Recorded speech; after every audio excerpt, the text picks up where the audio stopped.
अस्सलाम वालेकुम नाजरीन, INE टुडे न्यूज़ में आपका खैर मकदम है। आइए देखते हैं ये तफसीलात। आज सुबह यहाँ पे पिलर नंबर 280 राजेंद्र नगर अत्तापुर के पास 10:45 11 o'clock के बीच में एक छोटा सा एक्सप्लोजन हुआ। वो एक्सप्लोजन में एक अली करके नाम के इंजर हो गए, उनका 2 हाथ कट हो गए। इमीडिएटली हम लोग उसको हॉस्पिटल शिफ्ट किया। अभी मालूम पड़ा वो आदमी मर गए करके। सो बेसिकली वो बैग ओपन करते वक्त कुछ डब्बा से एक्सप्लोजन हुआ करके हमको इनिशियली इन्वेस्टिगेशन पे मालूम हो गए। हमारा FSL टीम, ऑक्टोपस टीम भी यहाँ पे इन्वेस्टिगेशन कर रहे हैं। हम लोग ऑल एंगल से हम लोग इन्वेस्टिगेशन करके ये केस को डिटेक्ट करेंगे। तो लोगों को मैं ये रिक्वेस्ट करूँगा, कोई भी रूमर्स को, कोई भी गॉसिप को बिलीव मत करो। हम लोग ऑल एंगल से हम लोग ये केस को इन्वेस्टिगेट कर रहे हैं। सर डेड होगा सर डेड हो गए। अली नाम के आदमी डेड हो गए। कितने जने हैं सर? एक ही आदमी इंजर हुआ। उनका इनिशियली हम लोग इंजर होते ही हम लोग शिफ्ट किया, बाद में मालूम पड़ा भी वो डेथ हो गए।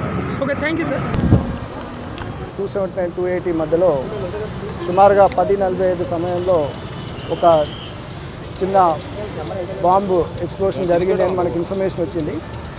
అది ఆలీ అనే అతను ఇక్కడ ర్యాక్ పిక్కరు బెగ్గర్లాగా చేస్తున్నాడు.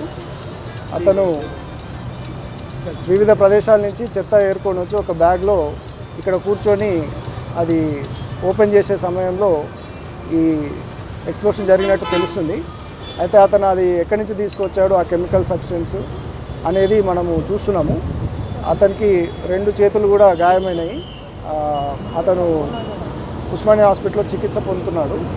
అయితే ఇది బాంబుకు సంబంధించిన ఎటువంటి కూడా లేనట్టు అనిపిస్తుంది. ఓన్లీ ఎక్కడి నుంచో అతని చెత్తలో భాగంగా కెమికల్ సబ్స్టెన్స్ తీసుకొచ్చినట్టుంది. FSL, డాగ్ స్క్వాడ్ వీళ్ళందరూ కూడా వెరిఫికేషన్ చేసిన తర్వాత ఆ కెమికల్ ఏంటిది అనేది మనం ఒక నిర్ధారణకు రావచ్చు.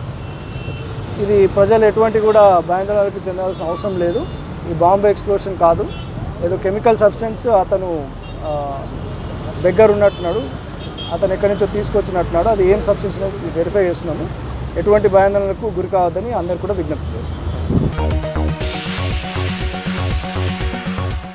अगर आपने हमारे चैनल को सब्सक्राइब नहीं किया है तो आपको यहाँ सब्सक्राइब बटन दिख रहा है, उसे क्लिक करिए और सब्सक्राइब कीजिए और साथ ही साथ बेल आइकॉन को भी क्लिक करिएगा, जिससे कि आपको ताज़ा अपडेट मिलते रहें।